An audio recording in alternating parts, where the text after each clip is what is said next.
അസ്സലാമു അലൈക്കും വറഹ്മത്തുള്ളാഹി. ബിസ്മില്ലാഹിർ റഹ്മാനിർ റഹീം. അജിയാദ് മല.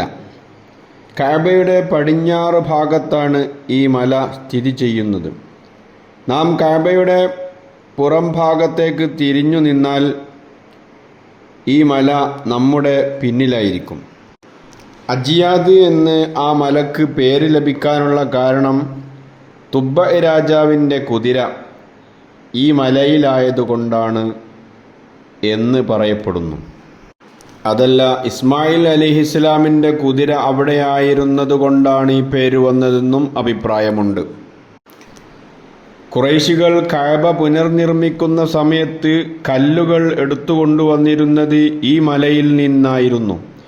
നബി സല്ലല്ലാഹു അലൈഹി വസല്ലമ തങ്ങൾ ആടുകളെ മേച്ചതും ഈ മലയിൽ തന്നെ. അബൂ ഹുറൈറ റളിയല്ലാഹു അൻഹു പറയുന്നു, നബി സല്ലല്ലാഹു അലൈഹി വസല്ലമ പറയുകയുണ്ടായി, അല്ലാഹു സുബ്ഹാനഹു വ തആല അയച്ച എല്ലാ പ്രവാചകരും ആടിനെ മേച്ചിട്ടുണ്ട്. നിങ്ങളും ഉണ്ടോ എന്ന് സ്വഹാബികൾ ചോദിച്ചപ്പോൾ അതെ എന്നവിടുന്ന് മറുപടി പറഞ്ഞു, ഞാൻ കുറഞ്ഞ സ്വർണ്ണ നാണയം പ്രതിഫലം വാങ്ങി മക്കാ നിവാസികളുടെ ആടിനെ മേച്ചിട്ടുണ്ട്. മറ്റൊരു റിപ്പോർട്ടിൽ കാണാൻ കഴിയുന്നത്, ഒട്ടകത്തെ മേക്കുന്നവരായി മൂസ അലൈഹിസ്സലാം, ദാവൂദ് അലൈഹിസ്സലാം എന്നിവരെ അല്ലാഹു തആല അയച്ചു. ഞാൻ അജിയാദിലുള്ളവർക്ക് ആടിനെ മേക്കുന്ന ആളായും നിയോഗിക്കപ്പെട്ടു. ലഖദ് റഅ മിൻ ആയാത്തി റബ്ബിഹിൽ കുബ്ര എന്ന ആയത്തിനെ വിശദീകരിച്ചുകൊണ്ട് ഇബ്നു മസ്ഊദ് റളിയല്ലാഹു അൻഹു പറയുന്നത്, നബി സല്ലല്ലാഹു അലൈഹി വസല്ലമ ജിബ്രീൽ അലൈഹിസ്സലാമിനെ തനതായ രൂപത്തിൽ 2 പ്രാവശ്യം മാത്രമേ കണ്ടിട്ടുള്ളൂ. ഒന്ന് സിദ്റത്തുൽ മുംതഹായുടെ അടുത്തു വെച്ചും മറ്റൊന്ന് അജിയാദിൽ വെച്ചുമായിരുന്നു. ചക്രവാളത്തെ അടച്ചു കളയുന്ന രൂപത്തിൽ 600 ചിറകുകൾ ജിബ്രീൽ അലൈഹിസ്സലാമിന് ഉണ്ടായിരുന്നു.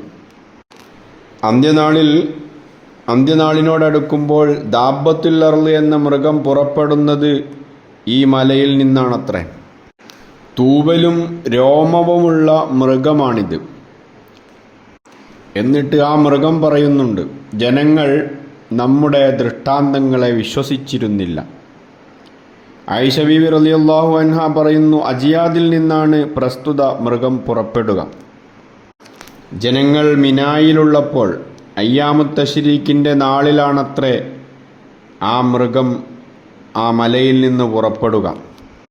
അതല്ല, സഫയുടെ താഴ്ഭാഗത്തു നിന്നാണ് പുറപ്പെടുക എന്നും അഭിപ്രായം ഉണ്ട്.